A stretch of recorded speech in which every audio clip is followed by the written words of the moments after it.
علامہ ابن تیمیہ رحمہ اللہ کی لاجواب کتاب منہاج السنہ، ترجمہ ہو چکا ہے، اردو میں بھی پڑھ سکتے ہیں آپ اس کو۔ منہاج السنہ کے اندر بڑا پیارا نقطہ بیان کیا ابن تیمیہ نے، کہا کہ دو خصلتوں، دو عادتوں کی وجہ سے یہ روافض، انہوں نے ہی اصحاب محمد صلی اللہ علیہ وسلم پر زبان تان دراز کرنے کی راہیں ہموار کی ہیں، انہوں نے کھولی۔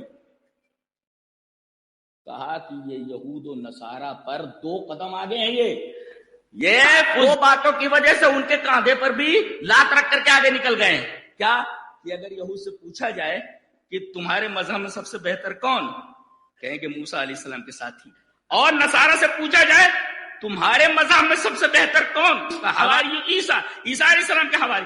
اور رافضہ سے اگر پوچھا جائے، شیعوں سے، روافض سے، کہ تمہارے مذہب میں سب سے بدترین لوگ کون، تو کہیں اصحاب محمد صلی اللہ علیہ وسلم۔ تو دیکھیں یہ یہود و نصارہ سے بھی بڑھے ہوئے ہیں، اور جو ان کی تقلید کرے، جو ان کی راہ پر چلے، اللہ صحابہ کے بارے میں تو عبداللہ ابن مسعود نے کہا ان کے اخلاق اپناؤ، ان کے طریقے اپناؤ، کیوں؟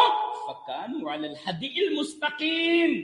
گویا کہ یہ اہدنا الصراط المستقیم کا جو بدل آ رہا ہے، صراط الذین انعمت علیہم، صحابہ کرام رضوان اللہ تعالی اجمعین اس راستے پر چلنے والے لوگوں میں شامل ہیں، انبیاء، اولیاء، اور بطور خاص صحابہ کرام رضوان اللہ تعالی علیہم اجمعین۔ اہدنا الصراط المستقیم کون؟ صراط الذین انعمت علیہم فتشبہوا باخلاقہم وطرائقہم فکانوا علی الہدی المستقیم۔